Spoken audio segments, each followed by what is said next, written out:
नमस्कार दोस्तों, मेरा नाम है विशाल। मैं रिसर्च एनालिस्ट हूँ स्टॉक बॉक्स टेक्नोलॉजीज में और आप सबका स्वागत है स्टॉक बॉक्स के बिजनेस स्टैंडर्ड एनालिसिस वीडियो में।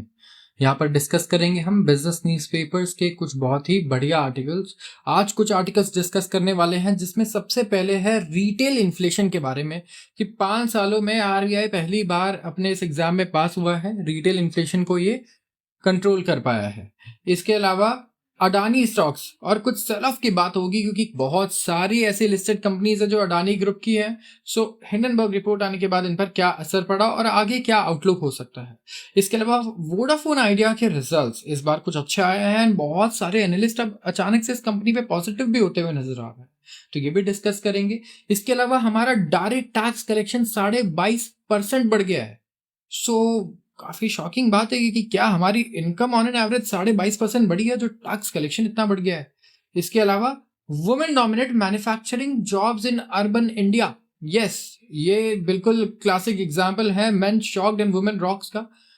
मैन्युफैक्चरिंग जॉब्स में अर्बन एरियाज में वुमेन डोमिनेट कर रही हैं। एंड इसके अलावा OPEC trims demand outlook, cities muted growth for China. हम बात कर रहे हैं organisation of petroleum exporting countries की, जो पेट्रोल एक्सपोर्ट करती हैं। इनका आउटलुक बड़ा इंपॉर्टेंट है क्योंकि इसी से आगे तेल की सप्लाई के डिसीजंस लिए जाएंगे और प्राइसेस भी इसी के हिसाब से होंगी। FPI pull $15 billion from China in Q2। काफी ज्यादा भारी भरकम सेलिंग हो रही है चाइना में, तो रीजन देखेंगे कि ऐसा क्या हो गया कि चाइनीज स्टॉक मार्केट से एफआईज और एफपीआईज इतने ज्यादा डर गए हैं। तो शुरुआत करते हैं आज के सबसे पहले आर्टिकल से जो बहुत ही पॉजिटिव आर्टिकल है। तो हम सबके लिए बढ़िया क्यों है मैं आपको बताता हूं। आप क्या करते हैं, इट डजंट रियली मैटर। आप अगर 18 साल की भी नहीं है तब भी it is going to affect your life so much. तो यहाँ पे क्या है, इंडिया का जो रिटेल इन्फ्लेशन है ना रेट, ये कंज्यूमर प्राइस इंडेक्स से हम लोग मेजर करते हैं। इसको हम बोलते हैं सीपीआई। ये कम्युनिस्ट पार्टी ऑफ इंडिया नहीं है, ये है कंज्यूमर प्राइस इंडेक्स, उससे भी ज्यादा इंपॉर्टेंट चीज है ये। तो यहाँ पे जुलाई में अगर हम देखेंगे तो जो रिजर्व बैंक के टारगेट्स हैं, रिजर्व बैंक देखिए कोई भी सेंट्रल बैंक का मेन काम क्या होता है, सबसे मेन काम में से एक होता है कि भाई इन्फ्लेशन को कंट्रोल करना, इन्फ्लेशन को देखना। और ये करती है कंट्रोल इन्फ्लेशन को कैसे, अपनी मॉनेटरी पॉलिसी से। ठीक है, मॉनेटरी पॉलिसीज को यूज करती है। तो यहाँ पे 4% का टारगेट है मीडियम टर्म में आरबीआई का कि भाई हमें तो भाई महंगाई 4% से ही ग्रो करनी चाहिए, उससे ज्यादा ग्रो करनी ही नहीं चाहिए। ठीक है, तो यहाँ पे क्या हुआ, डेटा कई दिनों बाद हमें बढ़िया देखने को मिला। ओवरऑल एक सीनियर गवर्नमेंट ऑफिशियल ने कहा कि सेंट्रल बैंक लुक थ्रू करेगा डेटा। ठीक है, क्योंकि इससे पॉलिसी रेट कट नहीं आने वाले हैं। बात है मुद्दे की बात पे, हम महंगाई अचानक से क्यों इतना ज्यादा डिस्कस कर रहे हैं और 17-18 साल के बच्चे को महंगाई से क्या फर्क पड़ने वाला है, क्योंकि मैंने कहा ये आर्टिकल सबके लिए इंपॉर्टेंट है। देखो, जब महंगाई दर 4% से कम आएगी, मैं बताऊं, तभी इंडिया में आपको इन्वेस्टमेंट्स भी आते हुए मिलेंगे। अगर महंगाई दर बहुत ज्यादा हो, यूजुअली फॉरेन इन्वेस्टर्स वहां नहीं आते। क्यों? क्योंकि भाई इतनी महंगाई है, मतलब 8% अगर महंगाई है किसी देश में, मतलब 8% आपकी वैल्यू पैसे की हर साल कम हो जा रही है। कोई फॉरेन इन्वेस्टर इंडिया में पैसा लगाएगा तो 8% तो ऐसे ही चले जाएंगे उसके। आप मानते हैं ओवरऑल इन्वेस्टमेंट्स में या किसी भी चीज में? तो यहाँ पे ये सारी चीजें भी बहुत मैटर करती है। हालांकि ये थोड़ा कॉम्प्लेक्स है, इसमें और चीजें भी बतानी होंगी क्योंकि इंटरेस्ट रेट्स भी मैटर करते हैं यहाँ पे, और इन्फ्लेशन मैटर करता है, करेंसी भी मैटर करती है। बट दूसरी एक और इंपॉर्टेंट चीज ये रहेगी क्योंकि आरबीआई हमारे ब्याज दर तभी घटाएगा जब हम इस टारगेट को अचीव करेंगे, जो 4% से कम का इन्फ्लेशन रेट है। महंगाई दर जब 4% से कम रेट से बढ़ेगी तभी हमारे लोन सस्ते होंगे। और चाहे आप स्कूल में हैं, आपको कॉलेज जाना है तो आपको एजुकेशन लोन चाहिए। इसके अलावा चाहे आप बिजनेस करना चाहते हैं उसके लिए भी आपको लोन चाहिए होगा, घर खरीदना है उसके लिए भी लोन चाहिए। और आजकल तो आईफोन भी लोग लोन पे ले ही रहे हैं, ईएमआईज पे, तो वो भी सस्ते हो सकते हैं आपके पर्सनल लोन्स भी। तो इसीलिए ये बहुत ज्यादा इंपॉर्टेंट है, चाहे आप बाइक लें या कार लें, कुछ भी चीजें लें। तो कंजम्पशन में क्रेडिट का हिस्सा बहुत ज्यादा बढ़ गया है। पहले यूजुअली लोग क्रेडिट पे नहीं खर्चा करते थे। हमारे से जो पुरानी जनरेशन थी, हमारी जनरेशन क्रेडिट पे ज्यादा शॉपिंग करती है। तो यहाँ पे अगर आप देखें, जो ग्रोथ है industrial index of industrial production में, IIP, ये 3 मंथ के लो पर आ चुका है। जी 4.2% हो गया है इंडस्ट्रियल प्रोडक्शन इंडिया में। एंड जो डेटा रिलीज किया गया नेशनल स्टैटिस्टिकल ऑफिस द्वारा मंडे को, ये दिखाता है कि रिटेल इन्फ्लेशन अभी 3.54% पे आ चुका है in July as against 5.08% in the preceding month and 7.44% during the same month year ago. 7.5% था पिछले साल, इसके पिछले महीने 5% था और अब 3.5% पे आ गया है। गवर्नमेंट के जो बॉन्ड यील्ड्स है ये एक्सपेक्टेड है कि मार्जिनली लो ओपन होंगे ट्यूसडे को, क्योंकि lower than expected domestic headline inflation print है। रेट ऑफ 3.5% काफी लोअर है, मार्केट की एक्सपेक्टेशन थी 3.8% की और 3.54% आया, तो कि काफी ये कह सकते हैं ये बहुत पॉजिटिव न्यूज है। ओवरऑल फूड इन्फ्लेशन फाइनली नीचे आया है। इंडिया में ऐसा नहीं कि महंगाई हर चीज में बहुत बढ़ रही थी, एक स्पेसिफिक अगर आप देखें ना, फूड ने हमें परेशान कर रखा था। ऑलमोस्ट डबल डिजिट चल रहा था फूड इन्फ्लेशन, जिसकी वजह से क्या प्रॉब्लम हो रही थी, हम ओवरऑल इन्फ्लेशन को कम भी कर ले रहे हैं, कंट्रोल भी कर ले रहे हैं, लेकिन फायदा क्या है, हमारा फूड इन्फ्लेशन पूरी तरीके से पानी फेर दे रहा है हमारे सारे दूसरे मेहनत पे।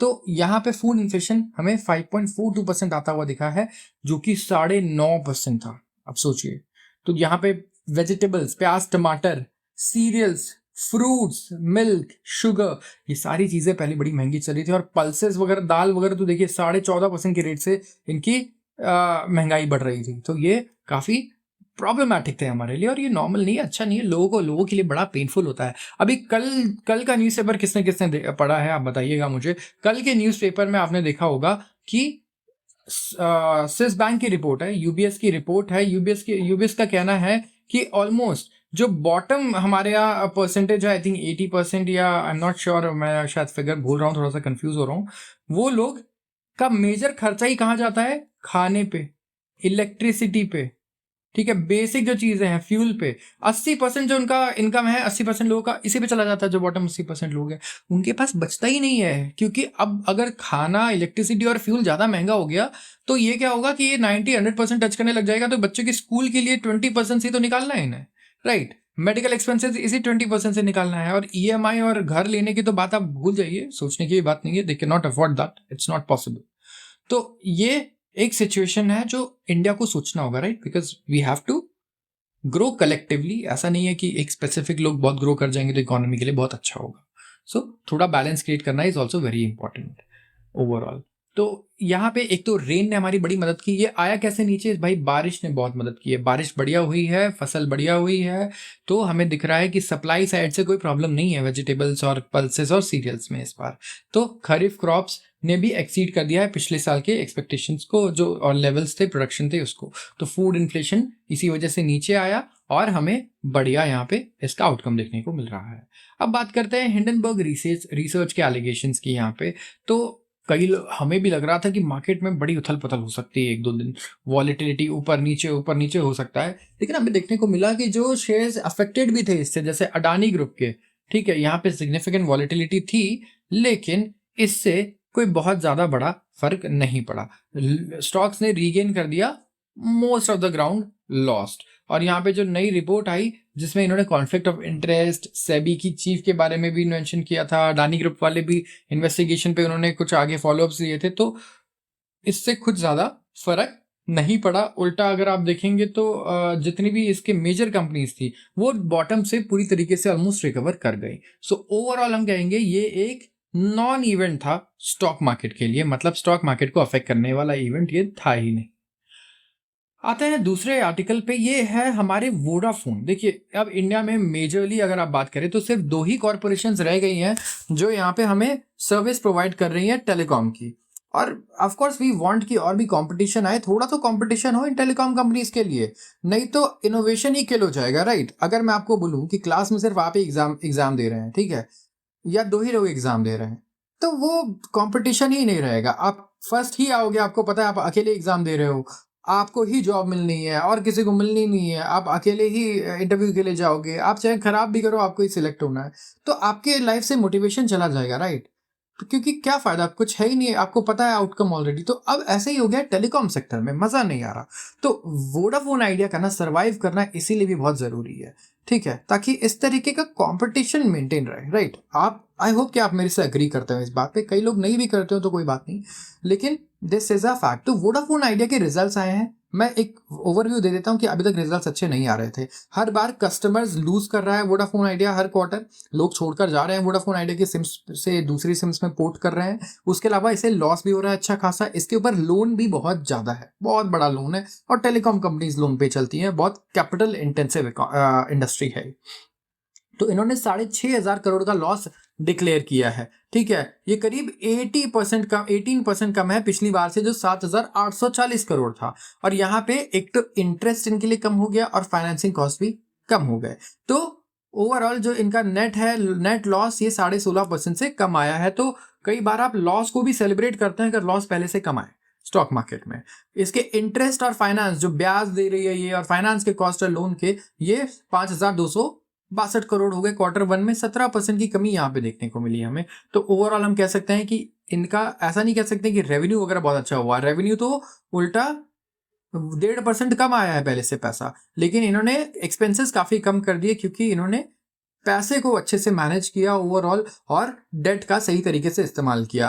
एवरेज रेवेन्यू पर यूजर, मतलब एक इंसान से वोडाफोन एक सिम यूजर से जितना कमाती है, वो पिछले क्वार्टर था 146, फोर्थ क्वार्टर में भी यही था, और ये यही चल रहा है 45, 42, 139 first 3 quarter of previous financial year on year basis पे ARPU 4.5% ज्यादा था। मतलब अब हर एक कस्टमर से 4.5% ज्यादा इनकम आ रही है वोडाफोन के पास। यहाँ पे देखेंगे 12 सक्सेसिव क्वार्टर था 4G सब्सक्राइबर एडिशंस का। यस, 4G सब्सक्राइबर बेस बढ़ रहा है वोडाफोन का। वोडाफोन के पास मैं बता दूं सबसे पहले 2G सब्सक्राइबर बेस था सबसे बड़ा। यस, 2G सब यूजर सबसे ज्यादा वोडाफोन के पास ही थे, जियो के पास तो थे ही नहीं, और एयरटेल के पास भी बहुत कम थे। तो यहाँ पे 4G सब्सक्राइबर बेस पहली बार हमें दिख रहा है कि अच्छी कंसिस्टेंसी के साथ इंक्रीज हो रहा है।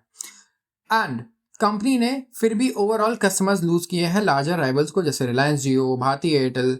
करीब 25 लाख लोग फिर से छोड़ के चले गए वोडाफोन आइडिया को। अब बात करते हैं उधार की, क्योंकि उधार बहुत बड़ा कंपोनेंट है। इस कंपनी का आप शेयर खरीद रहे हैं तो समझिए कि उधार भी खरीद रहे हैं बहुत बड़ा। तो टोटल पेमेंट ऑब्लिगेशन गवर्नमेंट का जो रहा है, ये रहा है टू द गवर्नमेंट, ये रहा है 2.09 ट्रिलियन रुपी। यहाँ पे पुराने ऑब्लिगेशन भी है 1.39 ट्रिलियन रुपीज के, and adjusted gross revenue liability है 70,000 करोड़ का, जो ये गवर्नमेंट को वो करती है।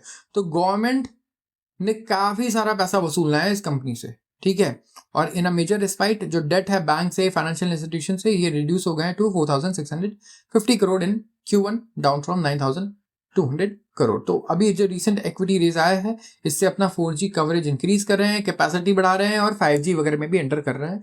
तो कई लोग वोडाफोन आइडिया में इन्वेस्टेड हैं, स्पेसिफिकली रिटेलर्स। इसीलिए मैंने इसको कवर किया है कि यस, आप देखिए दिस इज द रियलिटी की कंपनी कुछ बहुत खास अभी नहीं कर पा रही है। ठीक है, एंड कोई अभी ये कंपटीशन में भी नहीं है अगर आप कंपेयर करें एयरटेल और जियो से। तो थोड़ा रिस्क मैनेजमेंट करके चलें जब भी ऐसी कंपनीज में पैसा लगाएं। मैं ये नहीं कह रहा हूं कि आप लगाएं ना लगाएं, मैं कोई एडवाइस नहीं दे रहा हूं, रिस्क मैनेज करने का एडवाइस दे रहा हूं। रिस्क को जरूर मैनेज करें। Direct tax collection rises 22.5% till August. India में डायरेक्ट टैक्सेस, देखिए दो तरीके के टैक्सेस होते हैं हमारे पास यूजुअली, डायरेक्ट और इनडायरेक्ट। डायरेक्ट मतलब आपकी सैलरी से आप डायरेक्ट टैक्स दे रहे हो। ठीक है, मान लो आप 30% के स्लैब में आते हो, बहुत अमीर हो आप, तो फिर 30% चला गया, वो डायरेक्ट टैक्स है। एक इनडायरेक्ट टैक्स हो गया, अगर आपने मैगी लिया तो उस पर 2-3 रुपए टैक्स चले जाते हैं। अगर आप एक कोल्ड ड्रिंक लेते हो उस पर चले जाते हैं 5 रुपए टैक्स। आप कुछ टॉफी भी खरीदते हो तब भी आप उस पर टैक्स देते ही देते हो, तो ये इनडायरेक्ट टैक्स है।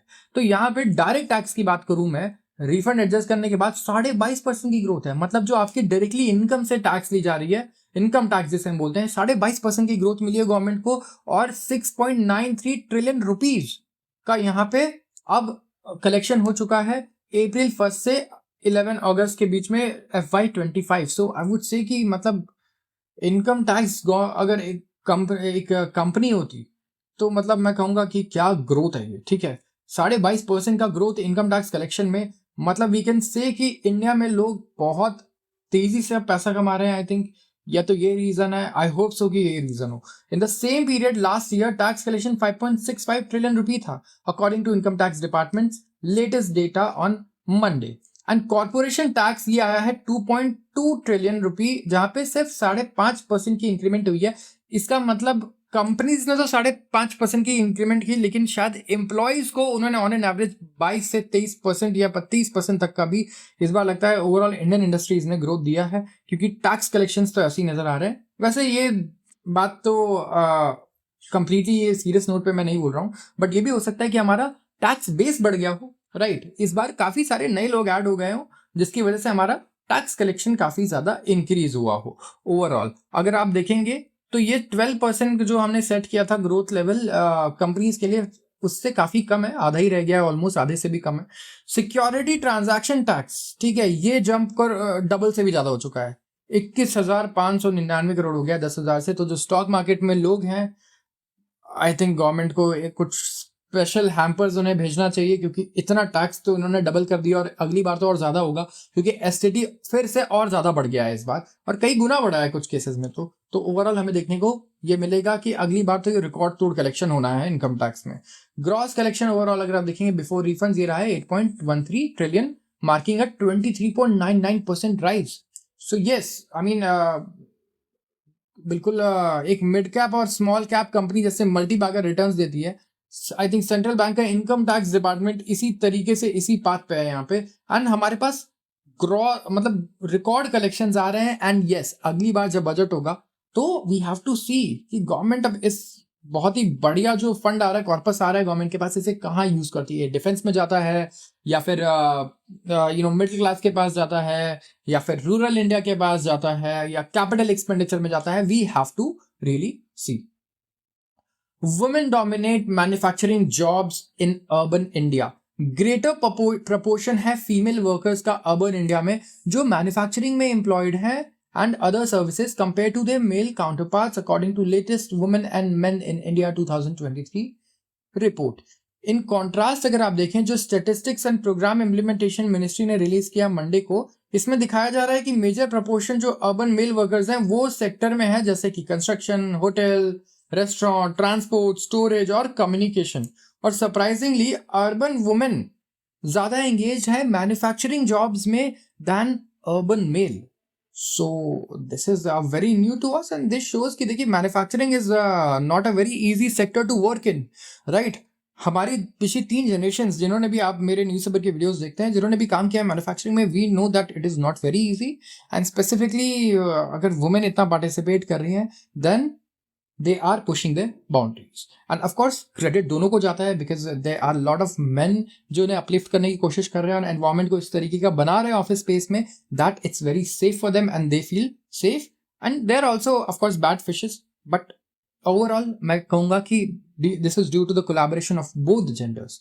and रूरल इंडिया में अगर आप देखें तो फीमेल डोमिनेट कर रही है एग्रीकल्चर सेक्टर में, with 76.2% of rural female workers engaged in sector compare to 49.1% of rural male workers, and report has relied on annual periodic labour force surveys for the data. Progress के अलावा अगर आप देखें तो ये हाईलाइट कर रहा है कि फीमेल्स को काफी सारे बैरियर्स फेस करने पड़ते हैं लेबर मार्केट में इस वक्त, जिसमें वो क्वालिटी एम्प्लॉयमेंट नहीं ले पाती है। ओवरऑल सब्सटैंशियल डिस्पैरिटी है मेल और फीमेल रिप्रेजेंटेशन का वर्कफोर्स में, और ये स्ट्रेटेजिक मेजर्स के थ्रू कम किया जा सकता है। ये नहीं कह सकते हैं कि पूरी तरीके से हट ही जाएगा।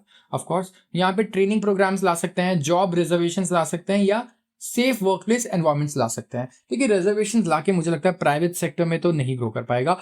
मैं कह रहा हूं कि आप 100% भी रिजर्वेशन कर दीजिए वुमेन के लिए, स्टिल इंडिया में कितने परसेंट जॉब गवर्नमेंट जॉब्स हैं?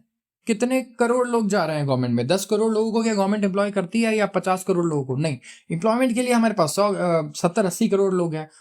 तो गवर्नमेंट जॉब में रिजर्वेशन करके कोई फायदा नहीं है। इनको ट्रेनिंग पे खर्चा करना होगा, इनके एजुकेशन पे खर्चा करना होगा, और एजुकेशन इंस्टीट्यूशन पे प्रेशर डालना होगा कि आप अपना काम ठीक से करो। इन्हें आप बनाओ इस तरीके का कि ये प्रैक्टिकल स्किल्स लें एंड थ्योरेटिकल स्किल्स भी लें, थोड़ा बैलेंस रहे।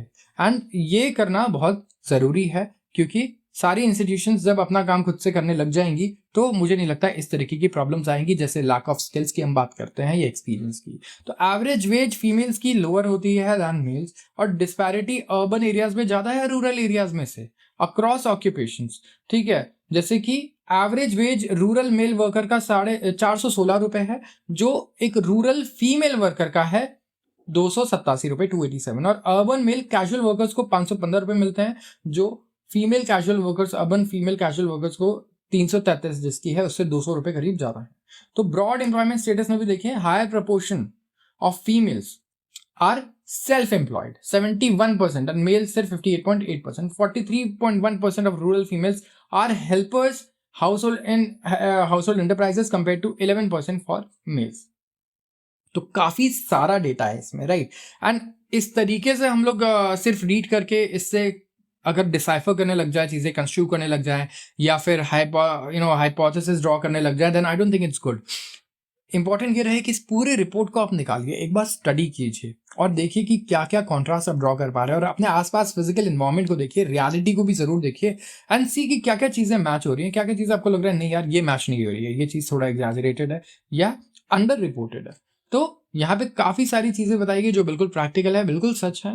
एंड हमें लेकिन इस डेटा को और एक्सटेंसिवली और कॉम्प्रिहेंसिवली देखना होगा ओवरऑल, और तभी हम प्रॉब्लम्स को जब आइडेंटिफाई करेंगे तभी हम प्रॉब्लम्स को दूर कर पाएंगे, जैसे कोई डॉक्टर या कोई इंजीनियर करता है जब वो किसी डिजीज को देखता है या किसी प्रॉब्लम को देखता है।